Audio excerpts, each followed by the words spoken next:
Welcome to Boone and Crockett's Heritage of the Hunt.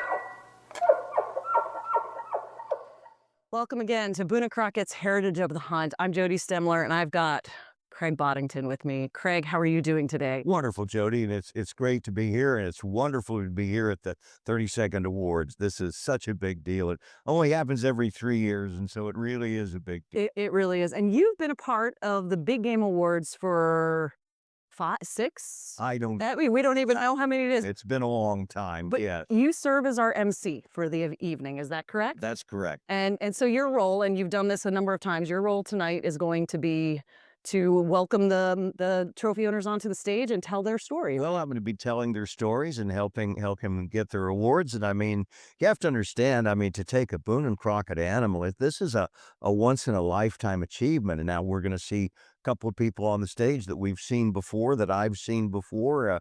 They must be luckier than I am, or maybe they're better than I am. But for many people, to take a Boone and Crockett animal is truly a once in a lifetime event, because we've been keeping these records for over 100 years. And so the standards are incredibly high. Absolutely, yeah. It is not an easy task to get an animal in the book at all, and then to reach the point at which they can be invited to our Big Game Awards, which is the top animals taken over a 3-year period. Best of the best. Is the best of the best. And we've got some real exciting ones that were here. We have 3 world records. We have we have the largest hunter-taken grizzly bear ever that is here. I mean, there's some really neat. Oh, it's huge. You were here for our welcome reception the other night. Yes. Did you have a chance to walk around and see the display? You bet I did. And some of the animals are amazing. And you know, an animal like a Rocky Mountain goat is not an animal that you would never expect that world record to be exceeded. And grizzly bear is even rarer because there's much fewer places open today than there were when I started hunting. And so to have a world record grizzly bear is to me just an amazing It's not a world record. He's the largest hunter taken. Right. The largest world record is still a Right. pickup from about 20 years ago, but it is still really impressive that is happening. Yeah. An old bear. It's a very old bear. Obviously, yeah. For sure. So you've been involved with the Boone and Crockett Club, obviously, for many, many years as an MC for the Big Game Awards, but you also write for the Fair Chase magazine.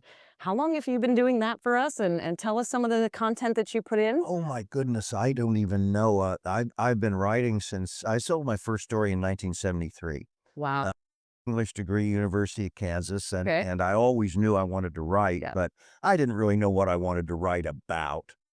But you grew up It hunting. just happened. Absolutely. But now I grew up in Kansas, Okay. and I grew up in a Kansas that had no deer. Oh, yeah. We didn't have a deer season Wow. until I was a late teenager. Deer were declared extinct in Kansas. In our lifetime, Sure. we were still dealing with the reduced wildlife population. Yeah. And deer were declared extinct in Kansas in 1925. Wow. And so we went from none, our herd today is 700,000. And some big deer. And you bet. And I've got a little farm in Kansas. And Okay. that's one of my favorite things is trying to manage those deer. But when I grew up, we were bird hunters. Kansas hunters were bird hunters. And Dad was I still am. a serious quail hunter. I am Yeah. too, but that's all you had. I did. Yeah. That's what we had. But I just was, for some reason, I was always fascinated, and I wanted to go places, and I wanted to do things, and Dad was a shotgun guy. Okay. But we went to Colorado for mule deer, and we went to Wyoming for antelope. And since I came from a place that didn't have a deer season, I just got in the habit of going places and really never quit. Okay. So then you go and you get your English degree, right? And you decide that you want to start writing. How did you track into becoming an outdoor writer? Well, I Now, started, me there. you know, a lot of guys in my business will tell you that they sold their first story and never looked back. I call horse pucking. Okay. I built up a boxcar full of rejection notices before I placed a story, and I was still in school when I did. Yeah. And then from KU, I went straight into the Marines. Okay. So I was a Navy ROTC scholarship, so I Gotcha. went straight into the Marines and went away. But I was already doing a lot of freelance writing, and it just kind of snowballed. I got off active duty for the first time in '79, and Peterson Publishing in Mhm. LA Bob Peterson took a huge chance on me, and I started as the junior editor at Guns and Ammo Okay. magazine in 1979. Oh, and so your history growing up hunting and then your military experience, thank you for your service, obviously played a large role in your understanding of firearms and ballistics and things. And so that's where you started, was writing about hunting Sure.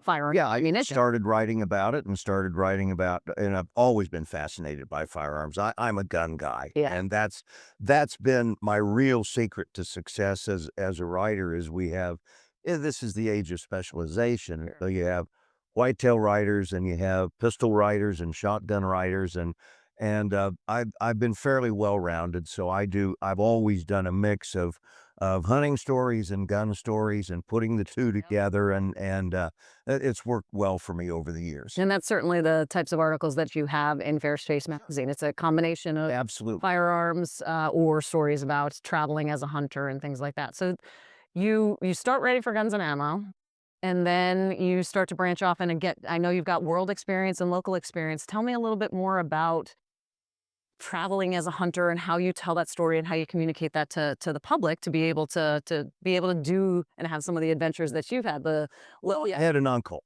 Okay. and my uncle Art Popham was a lifelong member of the Boone and Crockett, Okay. and so he brought me into the fold a little bit later. But in 1956, when I was 4 years old, he went to Africa. Okay. And that was a little bit unusual for a Yeah. guy from Kansas City in those days. But at 4 years old, I remember saying, I'm going to do that someday. And so I was almost became an obsession.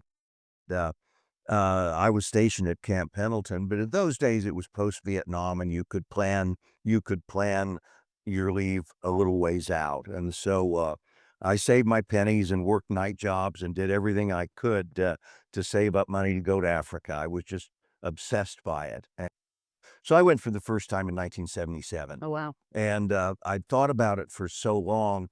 I went just to get it out of my system once and for all. That didn't work very well. It's a kind of an addictive place, and I think I've been to Africa 100 times, Wow. maybe more. It is an obsession, it's an addiction, but it's a good one. So I just, have been in the habit of going different places to hunt. Uncle Art brought me into the Boone and Crockett Yeah, I Club. was gonna follow that. Yeah, clear back in, 1982, so I've been a professional member since '82. Well, that's saying something in these days because we have a tremendous cadre of regular members, professional members, and our grassroots members. But to be involved for that period of time is tremendous. Well, and I started very young. Yeah, yeah. So the club and your affiliation with them, and through your uncle, you were aware of the conservation history. Is that something that you have, when you go out in your professional world, try to help tell the hunting public and the broader public about conservation and fair chase hunting? Well, it's essential, and of course, Boone and Crockett was the first dedicated conservation organization. Theodore Roosevelt and his friends got together and realized that America's wildlife was vanishing, and we needed to do something about it, and we needed to do something about it fast. Yes. And they really started that long road to come back. And so Theodore Roosevelt was really the guy who started the concept of fair chase. The most famous story of him is his refusal to shoot that bear down in the southern swamp, Yeah. and uh, they wouldn't let him go out with them, and so they literally caught a little bear and brought it back for him. And he said, "No, no, no, Yeah. no, no, no, no, no. That's not the way we do business." And so that was the start of it. And my dad was that way. He was an attorney by trade, but he was an absolute stickler for sticking to the rules. You didn't cross a fence line if you didn't have permission. You never exceeded your limit. You always had a proper license, and he really instilled that in me from the very, very beginning. Is these are the rules, and we play this game by the rules. Yeah.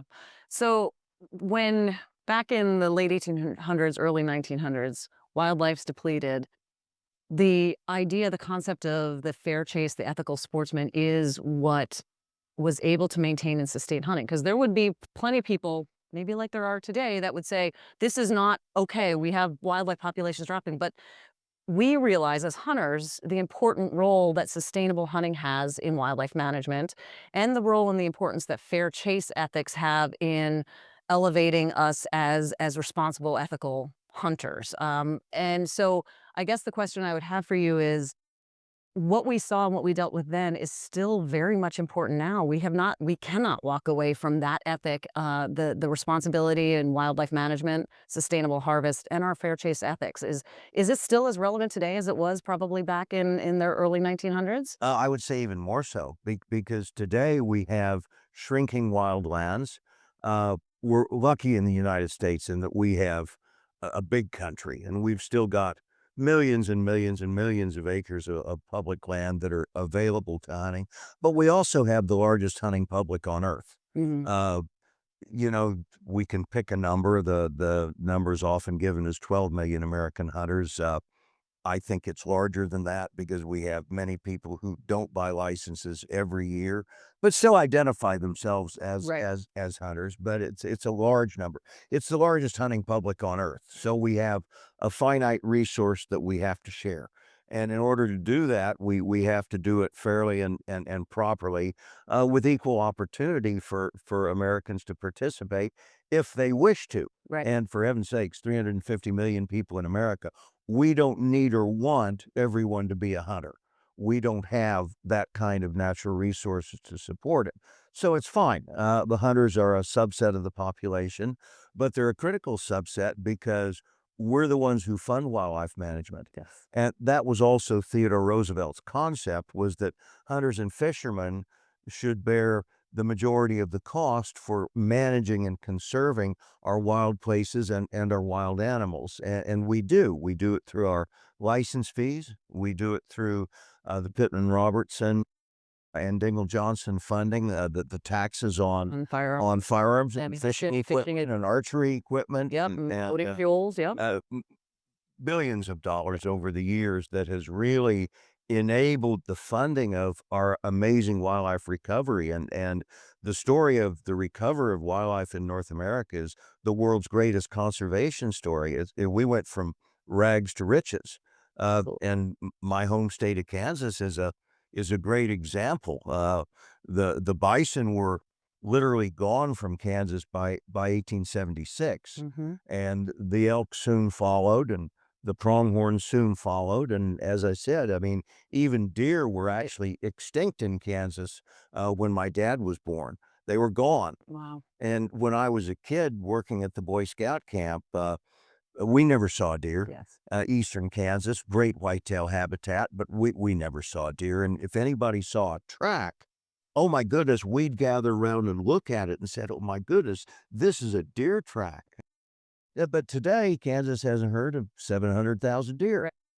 And, uh, we give out about 30,000 non-resident licenses. Wow. They're expensive, unfortunately, But but we still have uh, to pay for conservation because conservation's gotten expensive. but that department uses those funds Yes. very well. We hire the best wildlife biologists we can, and we also have, even though Kansas is mostly a private land state, we have created an incredible network of public hunting land in Kansas, and they've done that by leasing land Yep. and buying land, and they farm it and they do it for the wildlife. But all over Hunting Kansas, access, you have right? these tiny little yellow signs on fences that say public hunting area. That's right. And that's the most beautiful sight in that state because there's lots of it. There is, and there's a lot of talk about public lands, and it's really important. There's a lot of states that have great access and wonderful habitat, but not all states are like that.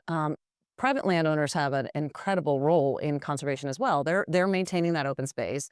They're creating great habitat. So these walk-in hunter access programs that are funded through the Farm Bill or through their state fish and wildlife agencies are critically important to states like that, where you can get in to hunt deer or you can get into bird hunt like we all like to do. And I think that those are programs the club is very involved in working on from a policy perspective of making sure that we have access to those public lands as well as the private lands through the walk-in access. And I think that that is a very critical part of keeping and maintaining the opportunity for hunters, which is essential. Well, it is because our society is ever more urbanized, and that's one of our problems for hunting is people that live in cities have an access problem. And so public lands are absolutely critical to the survival of our way of life and wildlife. Absolutely. So, fair chase ethics, that's an important part of what the club does. But the club is also obviously the records program. We talked about that to start in here. And hunting is the core of it all. You've had some great hunting stories in your life. What would be, I'm sure you can't pick one out of there, but I know you've hunted with your family extensively as well, and your daughter is super involved in our industry. Tell us a story of either as a father or something that stood out hunting here in the U.S. or North America that you would love to people to hear about. Well, I think hunting with your kids is the best adventure you can possibly have. And I have two daughters, and when they were very young, they loved this stuff, and they could look at the animals on the wall, and they would know each and every one of them. But now then you get school influence and peer pressure, and my girls were raised in California, and at the time I was living in LA, so they were raised in an It urban environment, and so things changed, and so they were very proud that I was a writer, but they wouldn't tell their parents' friends exactly what I wrote about. huh. I'm quite sure many of her friends' parents thought I was probably a pornographer. Oh, no. But but uh, so things changed, and they didn't really want anything to do with this. And then and my two girls are 10 years apart. Okay. And so separately, when they were about 15, 16, for some reason there was a switch, and that switch was turned, and they decided that, well, maybe they ought to try this. Maybe they shouldn't knock it until they tried it. And so separately, they both wanted to go hunting, and so I was going to take my daughter Brittany to Africa, and as we were planning this, she said, "Now, Dad, you wouldn't like shoot an animal in front of me, would you?" Boy, so how am I going to work this out? Because if I can't get some material to write about, how am I going to pay for this? Right. You know, so we're talking business. But uh, I made her a deal, and I said, uh, well, actually, I got sent off to the Persian Gulf for a year. So, Okay. so when I got back, Okay. we resurrected, and we were actually driving down the road, and she said, "So, Dad, if we're really going to go to Africa this summer, don't you think I should work on my shooting?" And after I got the car out of the ditch, I said, "Really?" And so we talked about it a bit, and so I made her a deal because that time I was living on the Central Coast, Okay. the epicenter of California's feral hog Right. population. And so I said, "Okay, Brittany, make you a deal." I said, "We're going to go pig hunting, and if you like it, then we'll go on from there. But first, we're going to do that." So we obviously went to the range and practiced because she hadn't shot since she was very little. She proved to be very competent, That. and as women always are, know Uh-huh. that I hear that a lot of times. better hand-eye coordination, Mhm. and they listen, That's what I was gonna say. and they listen. I've heard. I actually heard that from Lefty Cray when I first was learning. I at an event with him, and he said, "Women listen." Well, they do, and we Coachable. don't have this macho image to overcome. So anyway, she shot a pig and thought that was wonderful. Now, and she has turned into a really avid Yeah. hunter. And a tremendous advocate for hunting in the community, in the broader community, and having a woman's voice in that is tremendously important. Well, it is, and she actually has a business that she calls She Hunts, Yeah. and she does hunting skills camps for women, Yeah. several a year. But so she's really on that side. Now, my younger daughter is not as avid, but we essentially went through exactly the same drill. All of a sudden, the switch got turned. Who knows why? Uh, the writer Robert Ruark said it best of all. He said, "The hunter's horn sounds early for some, later for others, and for others not at all." Right. Uh, it is part of our genetics. It's part of who we are, but not everybody hears Right. that horn. And both my girls were in their mid-teens before they heard it, and they wanted to try it. So we did the same thing with my younger daughter, Caroline. And so one afternoon, obviously went to the range and practiced, Hmm. worked her up. And so one afternoon, I picked her up from cheerleading practice. and we went out to a friend's ranch, and she shot a very nice hog that night and was just so excited. And she is not as avid as daughter Brittany, but she enjoys, and it's a great opportunity to spend time together. Absolutely. And I think in a lot of ways the fact that she was willing to try and get out there and she continues to do that, it speaks volumes rather than some people who just immediately write it off that I don't want to do this or have any part. But being part and understanding it is an important aspect to learn and see if it's something that you do want to do. Sure, and it's not for everyone. It isn't. No. I'd be the No. first to say it is, and that's totally Yeah. okay. But if you haven't been exposed to it, you don't really know if it might be for you or not. Yeah. So exposure is part of the deal, and I think one of the wonderful things that's happening in this country today is the ranks of women hunters are growing so fast, and that's absolutely That's fantastic. where I was gonna go. I am a daughter, a 20-year-old daughter who is an avid hunter as well. I hunted my whole life, but not big game until I got older because I wasn't one that was ready to do that. And so, Sure. so it is an adaptation and a learning and evolving process. But as a girl dad, last night at the youth awards event, there were a lot of young women on the stage for the generation next. These are any youth 16 or under who have harvested an animal that makes book at all. Right. Was that impressive to you to see that Very impressive, and I've seen that. Of course, that's the Jack Steele Parker event, generation next? Yep. and I've watched it grow, and it's fantastic. And I've actually watched the percentages of boys to girls change, and Interesting. it's amazing. It really is just a great looking bunch of young people, and they harvested a magnificent animal, and Absolutely. now there's a wrinkle with Boone and Crockett that is a little different from the way some of the other organizations treat this, and in our philosophy, we're not really honoring the hunter, we're honoring the animal Absolutely. and the animal's ability to live long enough to grow to that size, and we believe that the proportion of big animals, record class animals, is directly proportionate to the health of the overall herd. Absolutely. And the ecosystem, the habitat that they're using. Yes. Yes. We believe that, and so our thing really is to honor the animal, not the hunter, which is why we award pickup animal, an animal that's Absolutely. died of natural Yep. causes. We award it the exact same place in our record book as we do hunter taken animals. So we Right. list it as pickup. It might be a highway collision. It might have been found. It doesn't matter Yep. the cause, natural or unnatural. But we're in our philosophy, we're honoring the animal. Absolutely. Generation Next is a little bit different from that because we are honoring these kids. Yep. We're very much honoring these kids, and uh, it takes a lot of luck to Oh my take a goodness. big animal. Yeah. There's some skill involved, For sure. and even if you're with your parents or whatever, you still have to do all the right things at the right moment when Right. you get that rare opportunity. But tonight we're going to do the awards, and one of the young people is going to get one of the top It's awards, amazing, and isn't it? and that happens. It's fantastic. It's fantastic, but.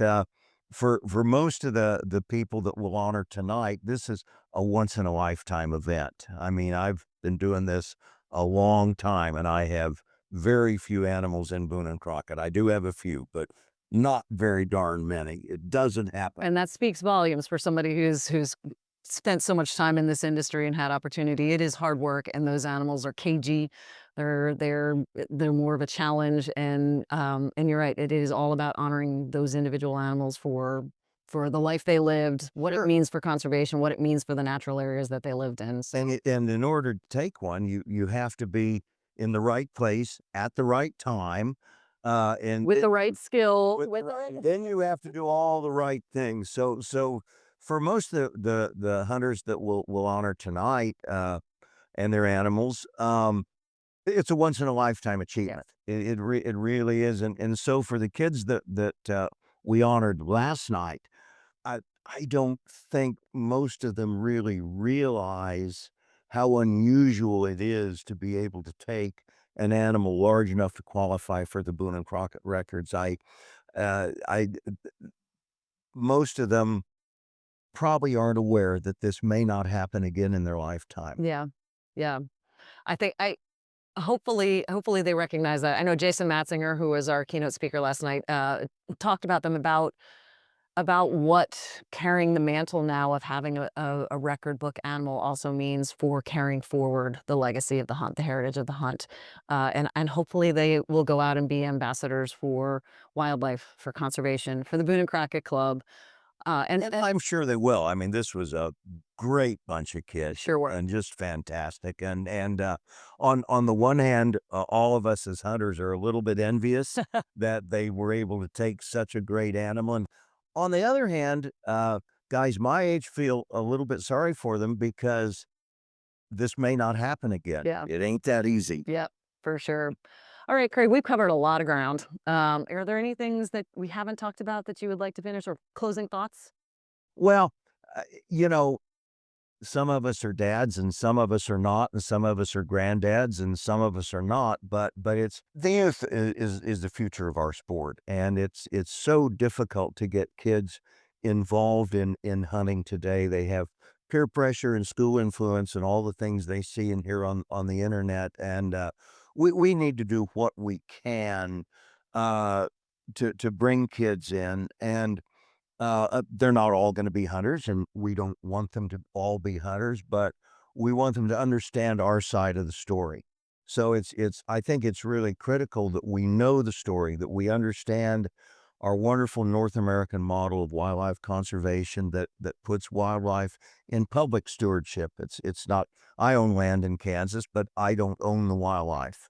It's not owned by the government. It's owned by all of us. It's a public trust resource, and so it's all of our job to manage it. And it's really important that we understand this story, we know this story, and we know how to tell it. Absolutely. And we also as we mentor, whether they're youth or whether they're adults who are deciding to hunt now, we pass along that knowledge of conservation and the hunter ethic and the fair chase and help them carry that and stewardship moving forward. So thank you so much for your insights. We really appreciate you taking the time to both be here at the Big Game Awards and your role again. Thank you for all you do for the Boone and Crockett Club. Thank you, Joseph. Appreciate it. It's fun Take to care. be with you.